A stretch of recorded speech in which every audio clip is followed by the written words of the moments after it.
Welcome to the AI Music Report podcast. Today, we're going to take a look at a very interesting topic that surrounds artificial intelligence music in education. Let's jump straight in. It's very comedic to me when I hear people saying, why are schools like Berklee studying AI music? That is going against the grain. It's a very funny question because, of course, you should be learning all things artificial intelligence music, all things music, whether you love AI, whether you hate AI, whether you're in the middle. Doesn't it make sense to know the enemy, even if you're on the opposing side and you don't know the enemy? Isn't that ridiculous? You're here to learn, right? You're not here to learn what you want to learn. So, should artificial intelligence music be taught in colleges like Berkeley?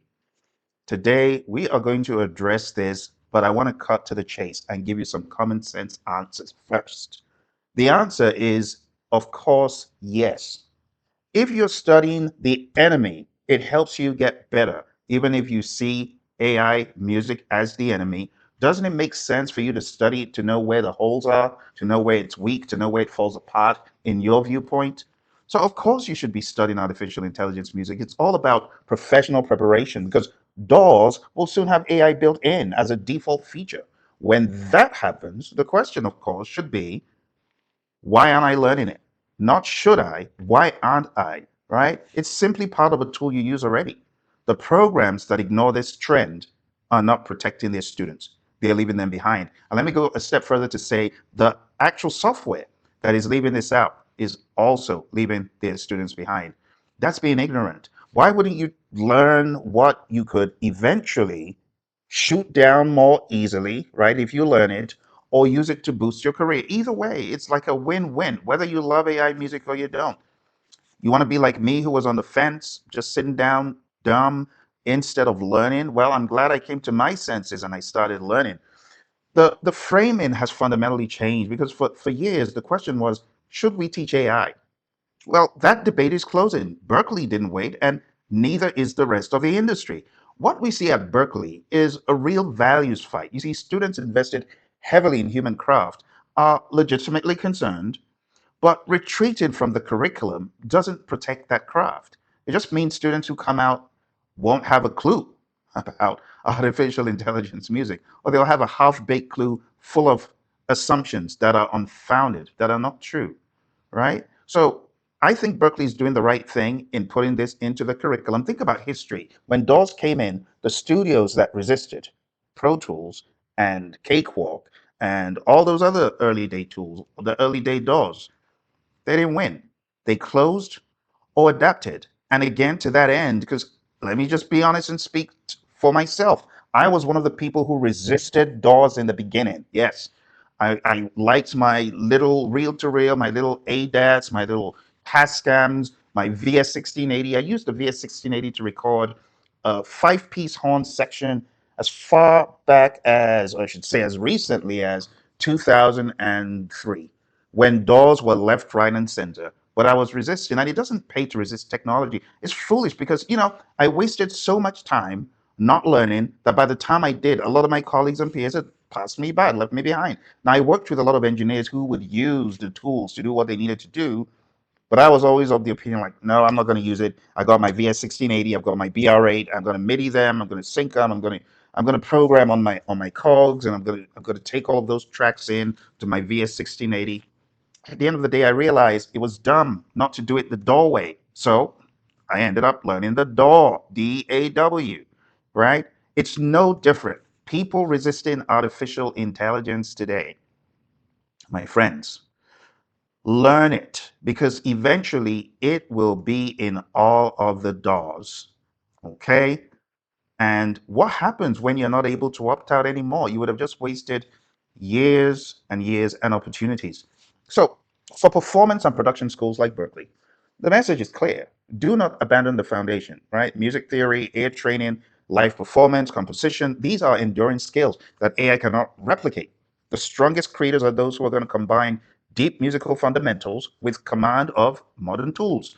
And what AI adds is a layer on top, the ability to prototype faster, to separate stems, to experiment with arrangements, and iterate in ways that would have taken days in a traditional studio. I see where people get mixed up is Some people just think when it says AI music that it just means you're using auto generate for everything. You're using fully generated AI music. No, people are getting it wrong. And again, it's as a result of ignorance, which is why people need to learn this stuff. People need to understand the different nuances, which is why I created the Phill AIM taxonomy from level 0 all the way to level 8.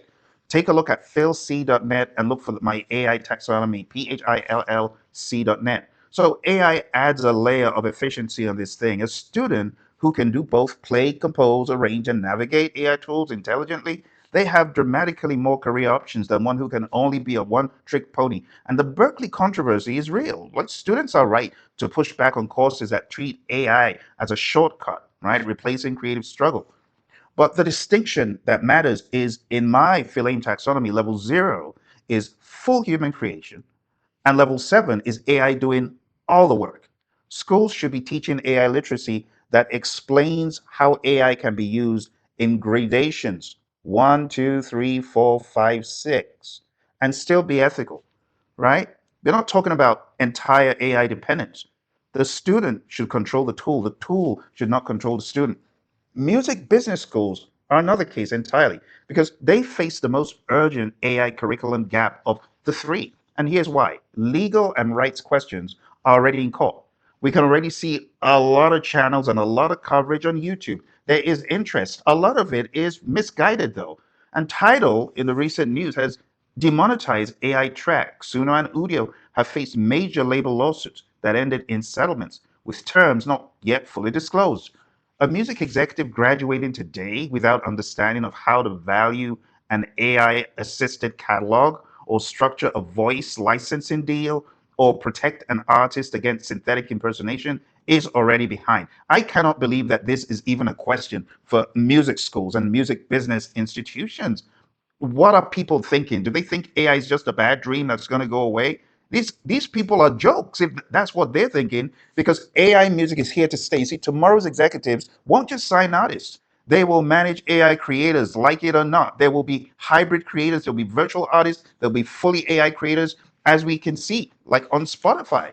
Solomon Ray's, Anya Monet, the Velvet Sundown, all these. Look, this is just the beginning. And whether you agree with it or not does not take away the fact that these characters are going to be around for years and hundreds of years to come. It's not going away, my friends. No matter how much you hate AI music, no matter the Luddite you are, it is here to stay. Wake up, smell the coffee, stop insulting people, and learn the landscape for your career's good.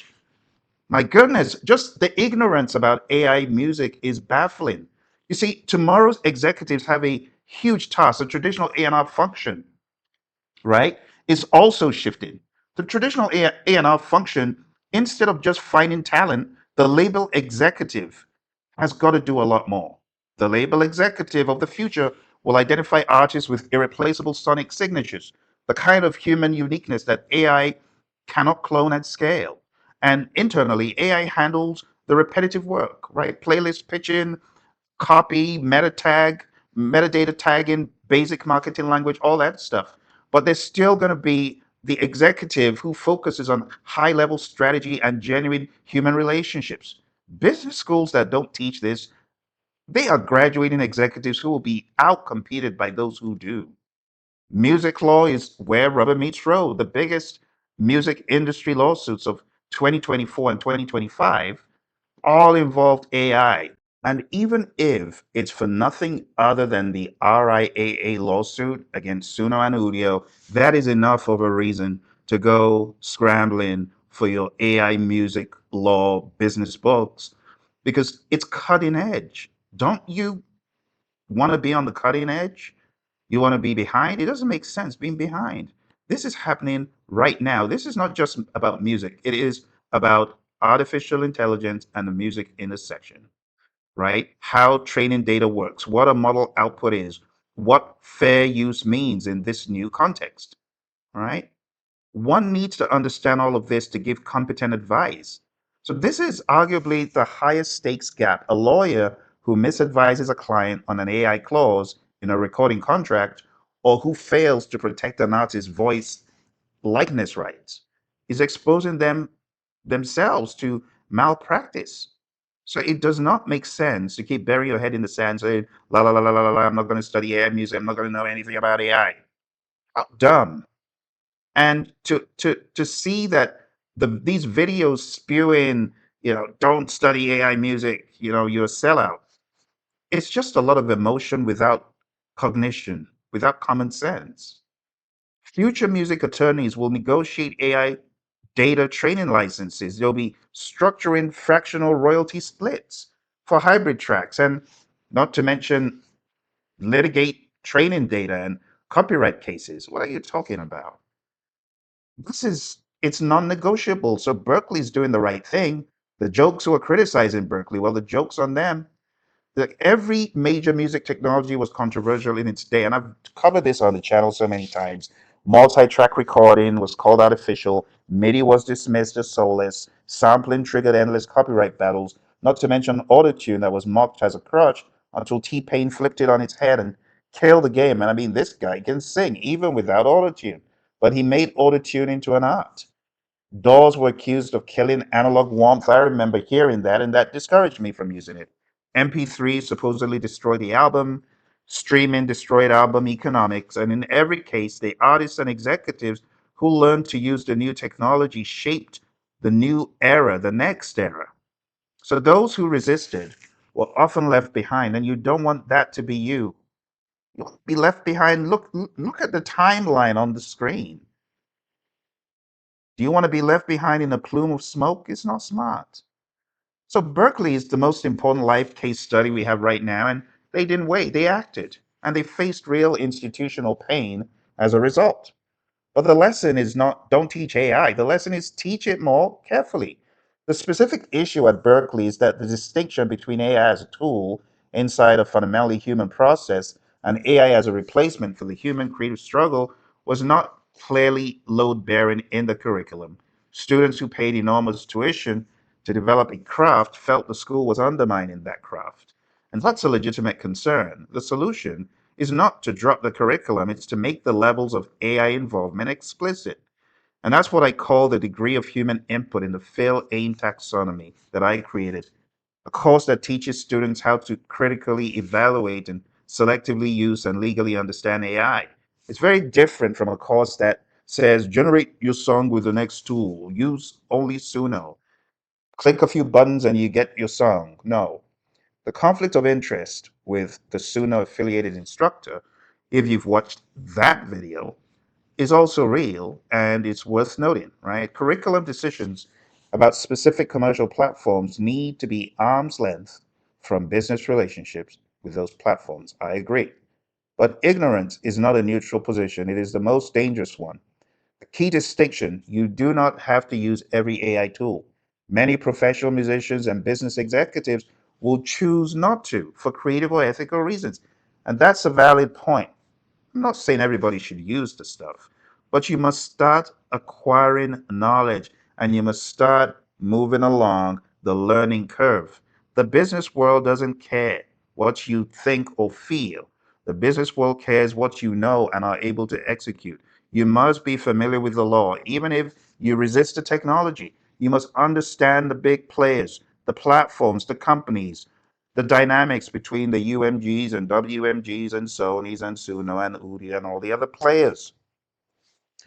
The point I made about the DAW also needs a lot of emphasis because the DAWs, once they get the AI, is curtains. Another very important point to note about artificial intelligence in music is you got to understand the law. And this is really for the resistors, respectfully. If you have decided personally that you will not use AI in your creative work, it is a legitimate choice. But even so, there are three things that you cannot afford to ignore. The first is the law, the second is the player, and the third are your options. Let's break them down one by one. The law. Because your work exists in an ecosystem where AI is being used all around you, understanding copyright, training data disputes, and contract language protects your human made work. Secondly, the players. Yeah, you need to know the big dogs and even the medium and small dogs as well. right? You need to know them too. All the platforms that are demonetizing AI content, which companies are being sued, what deals the major labels are striking with AI platforms, because these decisions affect your streaming revenue, your sync licensing opportunities, and your distribution strategy, regardless of whether you personally use AI or not. And thirdly, in yellow, you can see your options, right? Knowing the full spectrum of AI involvement helps you make an informed choice about where you want to sit on that spectrum because there are going to be people shifting and moving the same way I went from a zero all the way to like a three, four, five, six. I started using Lambda in 2017 and I put Lambda on a level three because it's the mixing and mastering and doesn't touch the music. But the moment I began using additional tools like Suno, I started entering the world of level four. So the musician or the executive who says, I understand AI, I've evaluated it, I choose to position myself as fully human created, is a much stronger position than one who simply doesn't know what's happening, who's just spewing vitriol out of emotion, unfounded hearsay. So I would encourage every musician to learn because the music industry is splitting down into two tiers, as you see on the screen, as AI matures. You've got the commodity tier, and then you've got the premium tier. How do we break these down? Well, the commodity tier, as you see on the left, functional, background, ambient, and mass market music generated at enormous scale with AI. Revenue per stream in this tier will drop as the volume of content explodes. Entry-level human practitioners in this tier, library music, composers, basic arrangement roles, they face the highest displacement risk. The premium tier, authentic human expression, live performance, irreplaceable sonic identity, and the emotional connection that AI consistently struggles to replicate at depth. In this tier, the saturation of AI content actually increases the value of demonstrated human artistry. Very recently, I put out a video urging people to learn an instrument, learn the piano, right? Get into the piano for therapeutical reasons and to just help your mind develop as a musician. And a lot of folks may have felt this is only for those with musical talent. Not so. It will become more and more competitive that it will actually pay to have learned a musical instrument. Authentically human created music, even if it's just banging on a handpan or plunking on a piano, is going to become a premium signal, right? For executives and lawyers, this tier also includes those who can navigate the complex IP and business questions that AI creates, because those skills are not easily available, right? They are irreplaceable by the technology that's creating it. So, my suggestion to you, my friends, is to lean in to understand this world of AI music. The goal for music education should be to train students who can choose which tier they operate deliberately and intentionally. Understand the economics of the commodity tier and the economics of the premium tier. You're going to need this a lot in your career. Based on what happened at Berklee and what we know about how students, faculty, and industry are responding, the most sustainable curriculum structure separates three tracks. Track one should just be AI literacy and ethics. It should be mandatory for every student in every music program. This is not about using AI, it's about understanding it. It's about having a posture towards it yourself, about developing your own mindset and posture towards it, what it can do, what it can't do, and so on. Track two should be AI as a production tool, understanding the basics, prompt engineering, audio to audio and stem separation workflows, AI mixing and mastering tools, basically the 101 of the let's get the hands dirty. And lastly, AI business and law, licensing models for AI generated and AI assisted work, voice and likeness, federal and state landscape, and just knowing that this will differ around the world, but regardless where you are, this is a topic you want in on. The bottom line is this: DAWs will have AI built in. I mean, they're already getting AI built in. Okay. And I know some of you have heard about that. Drop a comment below and tell me which DAWs you know have started building AI music capabilities into it. Number two, ignorance is the worst strategy. It's not neutral and it's not safe. It's just dumb. That's what it is. And it will catch up with you if you don't change. Three, you don't have to use it, but study the enemy. Even if you consider it to be an enemy, study the enemy so you know how to beat it in the battlefield. It just makes sense. And while it's hard for you to be able to defeat AI music entirely, common sense dictates that enemies study enemies. Why are you not studying your enemies? You think burying your head in the sand stops the enemy from turning up on your doorstep? Doesn't. Number four, understand the players. Suno, Udio, Tidal, UMG, WMG, and all the drama, many more, which I won't even mention. You got to understand who those are. They're making decisions that may affect your career at some point. And number five, leverage your skills or combine them. Deep musical fundamentals plus AI fluency equals maximum options. So, my friends, I'm wondering what you think about these schools. And people say, I don't want to study AI music. I want to go to AI music school. Oh, shut up and do it. It's going to help your career. Drop me a comment below. I appreciate your time. I'll see you next time. Bye for now.